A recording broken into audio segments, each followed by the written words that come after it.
Hello my dear students, तो फिर से आपका स्वागत है आपके प्यारे से यूट्यूब चैनल साइंस जंक्शन धीरज सर पर। और आज के इस वीडियो में हम लोग पढ़ने वाले हैं हिंदी के 9वें अध्याय प्रगीत और समाज। हिंदी के 9वें अध्याय पढ़ेंगे। जो 9वां अध्याय है, 9 नंबर जो अध्याय है प्रगीत और समाज, इस अध्याय का जितना भी ऑब्जेक्टिव क्वेश्चन आंसर है सारा का सारा हम लोग देखेंगे एकमात्र इसी वीडियो में। और आपका ज़्यादा समय न लेते हुए सबसे पहले प्रश्न से जो है वो हम शुरुआत करेंगे वीडियो की। लेकिन उससे पहले यह उम्मीद करते हैं, यह आशा व्यक्त करते हैं और यह परमपिता परमेश्वर से, माता रानी से और वाहेगुरु से यह प्रार्थना करते हैं कि आप स्वस्थ रहें और मस्त रहें और एग्ज़ाम में खूब बढ़िया परफॉर्म करें। और सबसे पहला जो है वो क्वेश्चन हम लोग देखेंगे, जितना भी ऑब्जेक्टिव टाइप क्वेश्चन आंसर है सारा का सारा देखेंगे। प्रीवियस ईयर में पूछे गए जितने क्वेश्चंस हैं सारे क्वेश्चंस को हम लोग देखेंगे बच्चों। और सबसे पहला जो है वो क्वेश्चन है कि नामवर सिंह के ललित निबंध का नाम क्या है। 2023 में यह पूछा गया प्रश्न है कि नामवर सिंह के ललित निबंध का नाम क्या है। तो नामवर सिंह के ललित निबंध का नाम बकलम खुद है। ऑप्शन ए जो है ये इसका करेक्ट आंसर हो जाएगा कि बकलम खुद जो है वह नामवर सिंह के ललित निबंध का नाम है। नेक्स्ट, इसके बाद हम देखेंगे क्वेश्चन नंबर 1 के बाद क्वेश्चन नंबर 2, नामवर सिंह का आलोचनात्मक निबंध कौन है।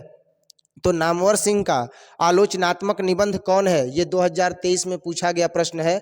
और आलोचनात्मक निबंध है प्रगीत और समाज। ऑप्शन डी जो है वो इसका करेक्ट आंसर हो जाएगा। नेक्स्ट हम देखेंगे प्रश्न संख्या 3, और प्रश्न संख्या 3 है कि चरम व्यक्तिकता ही परम सामाजिकता है। चरम व्यक्तिकता ही परम सामाजिकता है किस शीर्षक पाठ की पंक्ति है। 2023 में यह पूछा गया है। तो यह जो है वह प्रगीत और समाज अध्याय के शीर्षक की जो है वह पंक्ति है, वहीं से यह पंक्ति ली गई है कि चरम व्यक्तिकता ही परम सामाजिकता है। प्रश्न संख्या 4 देखेंगे कि प्रगीत और समाज निबंध किस निबंध संग्रह से लिया गया है। 2021 में यह पूछा गया प्रश्न है। 2021 में यह पूछा गया प्रश्न है बच्चों कि प्रगीत और समाज निबंध किस निबंध संग्रह से जो है वह लिया गया है। तो यह जो लिया गया है निबंध संग्रह से, वह लिया गया है किससे, तो वह लिया गया है वाद विवाद संवाद से। ऑप्शन डी जो है इसका करेक्ट आंसर हो जाएगा। नेक्स्ट क्वेश्चन नंबर 5 देखेंगे, 5वां प्रश्न देखेंगे कि नामवर सिंह का जन्म कहाँ हुआ था। नामवर सिंह का जन्म कहाँ हुआ था, ये 2021 में बिहार बोर्ड के द्वारा पूछा गया प्रश्न है। तो नामवर सिंह का जन्म जीअनपुर में हुआ था। ऑप्शन ए जो है वो इसका करेक्ट आंसर हो जाएगा। 5 नंबर के बाद हम देखेंगे बच्चों क्वेश्चन नंबर 6, और प्रश्न संख्या 6 है कि नामवर सिंह की कौन सी रचना है। तो नामवर सिंह की जो रचना है वह है प्रगीत और समाज। ऑप्शन सी जो है इसका करेक्ट आंसर हो जाएगा। क्वेश्चन नंबर 6 के बाद हम देखेंगे क्वेश्चन नंबर 7। प्रश्न संख्या 7 देखेंगे कि नामवर सिंह के गुरु कौन थे। तो नामवर सिंह के जो गुरु थे वो नामवर सिंह के गुरु हजारी प्रसाद द्विवेदी थे। ऑप्शन बी जो है इसका करेक्ट आंसर हो जाएगा कि हजारी प्रसाद द्विवेदी जो है वह नामवर सिंह के कौन थे, तो नामवर सिंह के गुरु थे। नेक्स्ट क्वेश्चन नंबर 8 देखेंगे। प्रश्न संख्या 8 है कि नामवर सिंह ने बीए तथा एमए की शिक्षा कहाँ से प्राप्त की थी। नामवर सिंह ने बीए तथा एमए की शिक्षा बनारस हिंदू यूनिवर्सिटी से विश्वविद्यालय से प्राप्त की थी। तो ऑप्शन सी जो है वो दिया हुआ है BHU, शॉर्ट फॉर्म में लघु नाम दिया गया है। ऑप्शन सी इसका करेक्ट आंसर हो जाएगा। क्वेश्चन नंबर 8 के बाद हम देखेंगे क्वेश्चन नंबर 9 कि प्रगीत कैसा काव्य है। क्या प्रगीत जो है वह गीत काव्य है, आत्मपरक काव्य है, प्रबंध काव्य है, या इनमें से कोई नहीं। तो जो प्रगीत है ना वह प्रबंध काव्य है। ऑप्शन सी इसका करेक्ट आंसर हो जाएगा।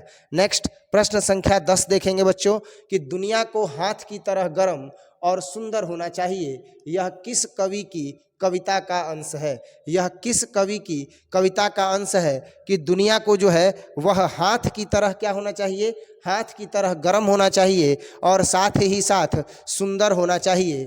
तो यह किस कवि की कविता का अंश है, तो यह केदारनाथ सिंह कवि के कविता का अंश है। ऑप्शन ए जो है इसका करेक्ट आंसर हो जाएगा बच्चों। नेक्स्ट हम देखेंगे 11 नंबर प्रश्न।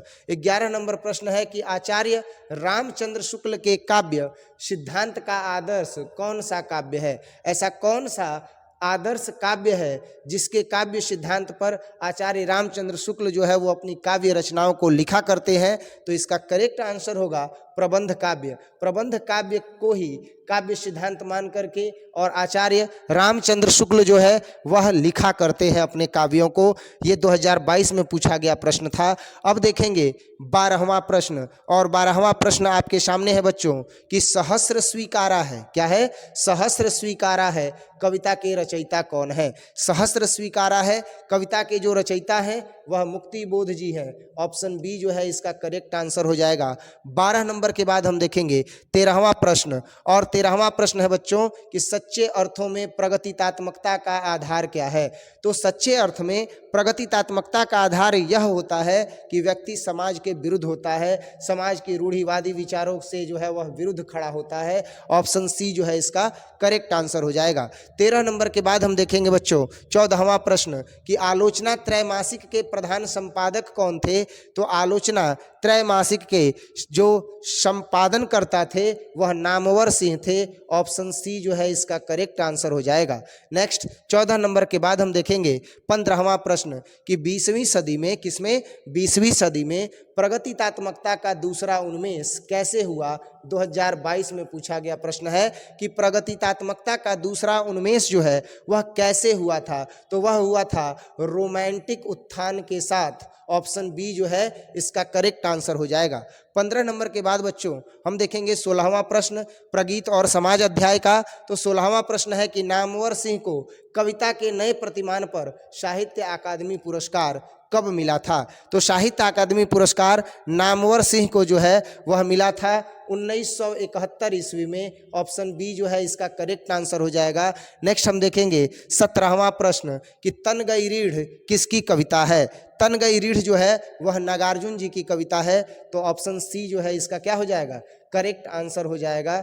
नेक्स्ट 17 नंबर के बाद हम देखेंगे 18वां प्रश्न कि नामवर सिंह 1970 में किस विश्वविद्यालय में हिंदी विभाग के अध्यक्ष पद पर प्रोफेसर के रूप में नियुक्त हुए थे? तो वो विश्वविद्यालय जोधपुर विश्वविद्यालय था, जहां पर नामवर सिंह जो है वह एक शिक्षक के रूप में, प्रोफेसर के रूप में नियुक्त हुए थे। नेक्स्ट 18 नंबर के बाद हम देखेंगे 19 नंबर प्रश्न, और 19 नंबर प्रश्न है कि दूसरी परंपरा की खोज किसकी रचना है? दूसरी परंपरा की खोज जो है वह किसकी रचना है? तो दूसरी परंपरा की खोज नामवर सिंह जी की रचना है। ऑप्शन बी जो है इसका करेक्ट आंसर हो जाएगा। 19 के बाद हम देखेंगे 20वां प्रश्न कि निम्नलिखित में कौन प्रलय की छाया के कवि हैं? कौन जो है वह प्रलय की छाया के कवि हैं? तो प्रलय की छाया के जो कवि हैं वह जयशंकर प्रसाद जी हैं। ऑप्शन सी इसका करेक्ट आंसर हो जाएगा। 20 नंबर के बाद हम देखेंगे 21वां प्रश्न कि तुलसीदास के रचयिता कौन है? तुलसीदास के जो रचयिता हैं वह सूर्यकांत त्रिपाठी निराला है। ऑप्शन डी जो है वो करेक्ट आंसर हो जाएगा बच्चों। 21 नंबर के बाद हम देखेंगे 22वां प्रश्न कि कविता के लिए प्रतिमान के लेखक कौन है? तो कविता के लिए प्रतिमान के जो लेखक है वह कौन है? तो नामवर सिंह है। नामवर सिंह जो है वह कविता के लिए प्रतिमान के लेखक हैं। ऑप्शन डी इसका करेक्ट आंसर हो जाएगा। 22 नंबर के बाद हम देखेंगे 23वां प्रश्न कि बाज की दाढ़ में आदमी का खून लग चुका है, यह किस कविता की पंक्ति जो है वह ली गई है?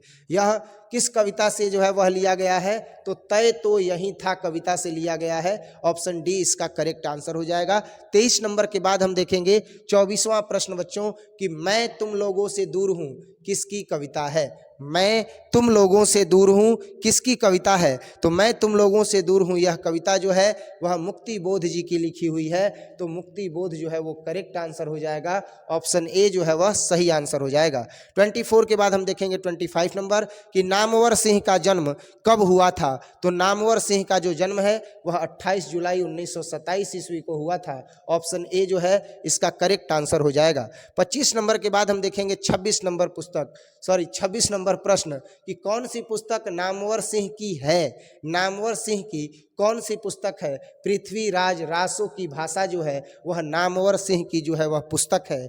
26 नंबर के बाद हम देखेंगे 27 नंबर प्रश्न कि नामवर सिंह के पीएचडी का विषय क्या था? तो नामवर सिंह के पीएचडी का विषय था पृथ्वीराज रासो की भाषा। ऑप्शन डी जो है इसका करेक्ट आंसर हो जाएगा और यह प्रश्न 2022 में पूछा जा चुका है। नेक्स्ट देखेंगे 28 नंबर प्रश्न कि राम की शक्ति पूजा किसकी कविता है। राम की शक्ति पूजा किसकी कविता है, तो राम की जो शक्ति पूजा है वह निराला जी की कविता है। तो ऑप्शन डी जो है इसका करेक्ट आंसर हो जाएगा बच्चों। 28 नंबर के बाद हम देखेंगे 28 नंबर के बाद हम देखेंगे 29 नंबर प्रश्न सही है कि प्रगीत और समाज के लेखक कौन है। 2018 और 2023 में पूछा गया है। तो प्रगीत और समाज के जो लेखक हैं वह नामवर सिंह हैं। ऑप्शन सी जो है वह करेक्ट आंसर हो जाएगा। 29 नंबर के बाद जो है वो हम देखेंगे 30 नंबर प्रश्न कि नामवर सिंह द्वारा लिखित प्रगीत और समाज क्या है। नामवर सिंह द्वारा लिखित प्रगीत और समाज क्या है, तो नामवर सिंह द्वारा लिखित प्रगीत और समाज जो है वह एक प्रकार का निबंध है। तो ऑप्शन बी जो है इसका करेक्ट आंसर हो जाएगा। 30 नंबर के बाद हम देखेंगे 31वां प्रश्न कि नामवर सिंह को किस कीर्ति पर साहित्य अकादमी पुरस्कार प्राप्त हुआ था। उन्होंने कौन सी कीर्ति लिखी थी जिसके लिए उन्हें साहित्य अकादमी पुरस्कार से नवाजा गया था, तो वो कीर्ति थी कविता के नए प्रतिमान पर। ऑप्शन ए इसका करेक्ट आंसर हो जाएगा बच्चों। नेक्स्ट 31 नंबर के बाद जो है वो हम देखेंगे 32 नंबर प्रश्न कि नामवर सिंह प्रधान संपादक थे किसके, आलोचना त्रैमासिक के। आलोचना त्रैमासिक के ये मुख्य रूप से प्रधान संपादक थे कौन, नामवर सिंह जी। नेक्स्ट 32 के बाद हम देखेंगे 33 नंबर क्वेश्चन कि कामायनी के कवि कौन है। तो कामायनी के जो कवि हैं वो प्रसाद जी हैं। कामायनी के कवि कौन है, प्रसाद जी हैं। तो यहाँ पर जो है वो ऑप्शन बी करेक्ट आंसर हो जाएगा। नेक्स्ट 33 के बाद हम देखेंगे 34 नंबर क्वेश्चन लिरिक का पर्याय है, तो लिरिक का पर्याय जो है वह प्रगीत है। ऑप्शन ए जो है वह करेक्ट आंसर हो जाएगा।